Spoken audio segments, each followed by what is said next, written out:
Number one, put God first. Put God first in everything you do. Everything that you think you see in me, everything that I've accomplished, everything that you think I have, and I have a few things, everything that I have is by the grace of God.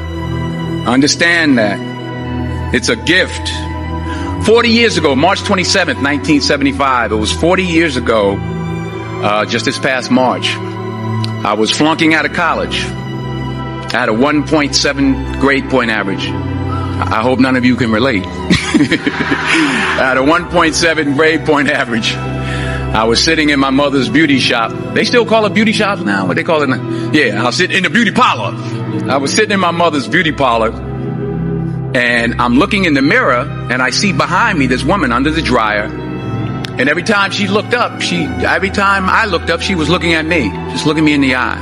And I didn't know who she was, and I said, she said, somebody give me a pen, give me a pencil. I have a prophecy. March 27, 1975. She said, boy, you are going to travel the world and speak to millions of people. Now, mind you, I was flunked out of college. I'm thinking about joining the army. I didn't know what I was going to do, and she's telling me I'm going to travel the world and speak to millions of people. Well, I have traveled the world, and I have spoke to millions of people. But that's not the most important thing, the success that I had. The most important thing is that what she taught me and what she told me that day has stayed with me since. I've been protected. I've been directed. I've been corrected. I've kept God in my life, and it's kept me humble. I didn't always stick with him, but he always stuck with me. So stick with him in everything you do. If you think you want to do what you think I've done, then do what I've done and stick with God. Number two, fail big. That's right. Fail big. Today is the beginning of the rest of your life, and it can be very frightening. It's a new world out there. It's a mean world out there, and you only live once. So do what you feel passionate about. Take chances professionally. Don't be afraid to fail. There's an old IQ test, was 9 dots, and you had to draw 5 lines with a pencil within these 9 dots without lifting the pencil. The only way to do it was to go outside the box. So don't be afraid to go outside the box. Don't be afraid to think outside the box. Don't be afraid to fail big, to dream big. But remember, dreams without goals are just dreams, and they ultimately fuel disappointment. So have dreams, but have goals. Life goals, yearly goals, monthly goals, daily goals. I try to give myself a goal every day. Sometimes it's just to not curse somebody out. Simple goals, but have goals.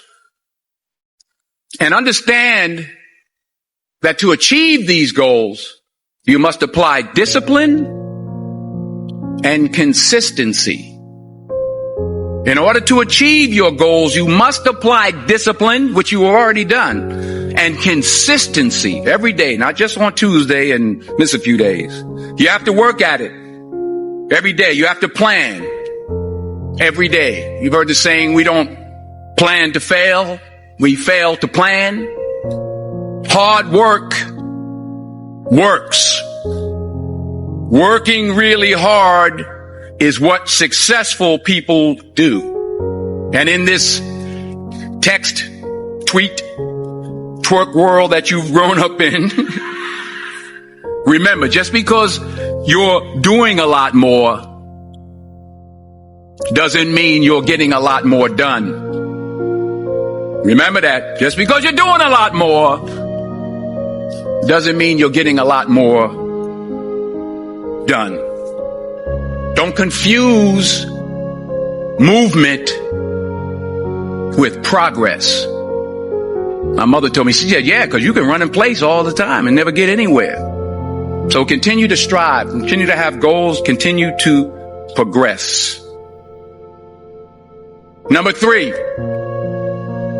you'll never see a U-Haul behind a hearse. I'll say it again. You'll never see a U-Haul behind a hearse. I don't care how much money you make, you can't take it with you. Man, it's not how much you have. It's what you do with what you have. We all have different talents. Some of you will be doctors, some lawyers, some scientists, some educators, some nurses, some teachers. Yeah, okay. Some preachers. The most selfish thing you can do in this world is help someone else.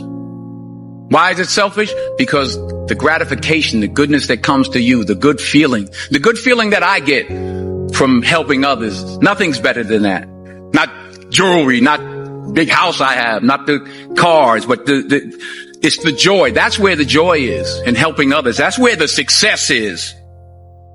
Finally, I pray that you put your slippers way under the bed tonight, so that when you wake up in the morning, you have to get on your knees to reach them. And while you're down there, say thank you for grace. Thank you for mercy. Thank you for understanding. Thank you for wisdom. Thank you for parents. Thank you for love. Thank you for kindness. Thank you for humility. Thank you for peace. Thank you for prosperity. Say thank you in advance for what's already yours. It's how I live my life. That's why I am. One of the reasons why I am today. Say thank you in advance for what is already yours. True desire in the heart for anything good is God's proof to you, sent beforehand to indicate that it's yours already. I'll say it again. True desire in the heart, that itch that you have, whatever it is you want to do, that thing that you want to do to help others and to grow and to make money, that desire, that itch, that's God's proof to you, sent beforehand already to indicate that it's yours. And anything you want good, you can have. So claim it. Work hard to get it. When you get it, reach back. Pull someone else up. Each one, teach one. Don't just aspire to make a living. Aspire to make a difference.